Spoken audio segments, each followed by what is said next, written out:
Okay, Steve McGee here, member for Melton, back in Parliament after a bit of a break during April.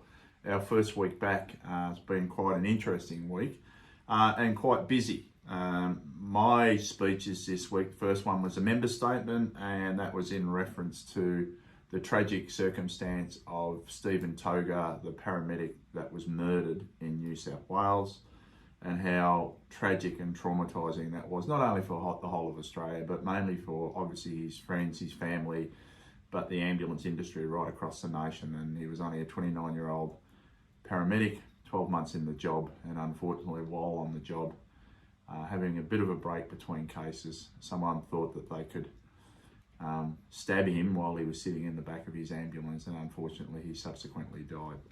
So our condolences go out to all of his friends, his family, his wife.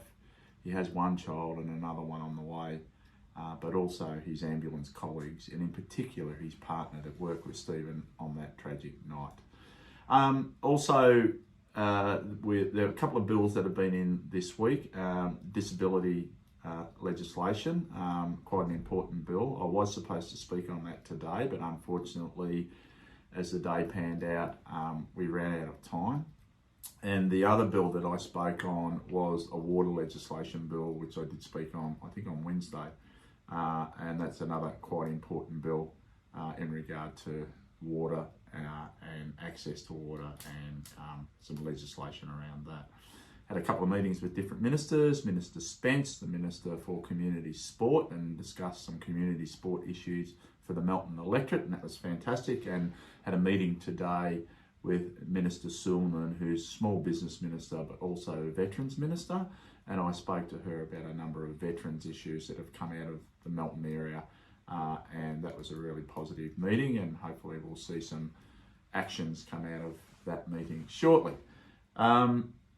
What else do we talk about? Oh, well, we did some PR on the container deposit program and had a photo with the container deposit machine, facility, whatever you wish to call it. But these are going to be the apparatus that you'll be able to put your containers in and get your slips from them with the monetary value in regard to returning material, recyclable cans and bottles through that process.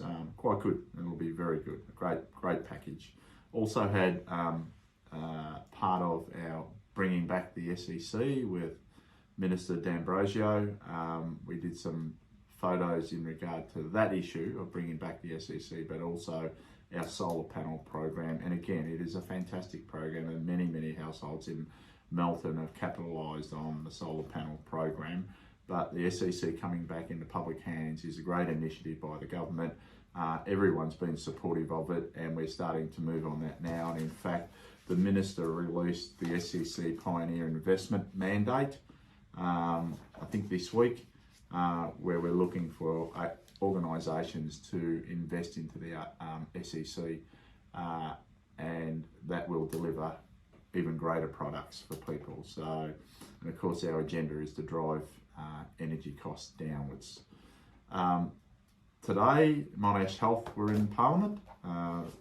The Monash and Victorian Heart Hospital, they were in Parliament today in regard to Heart Health Week, and how important it is, and just some of their little brochures. And in Australia, one person every 12 minutes dies from cardiovascular disease, means heart disease, and your cardiovascular system, and how important it is to make sure you go and have a heart health check.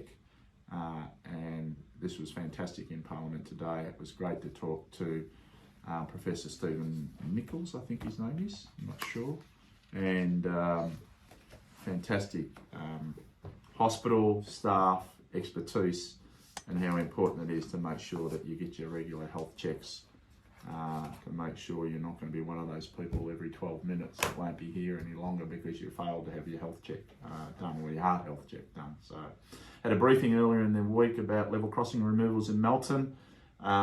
There'll be more details coming out about that very shortly. We have been informed that Ferris Road will be the first one. It'll be a bridge over the level crossing.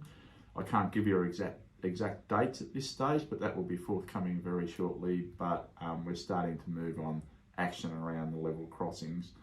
$250 energy bonus. Just remind people that applications are still open. If you need some support to filling in those applications, my staff in the electorate office will assist, so you can come into the electorate office and we can help you out with those applications for the bonus. And I think as of Monday just passed, there was in excess of 1.25 million people that have made an application and received, or most of them have received their money back in regard to that $250. So it's been a busy week. We're winding up now. I'm back in the electorate tomorrow. Lot to do tomorrow and next week, and we'll catch up around the traps. See you later.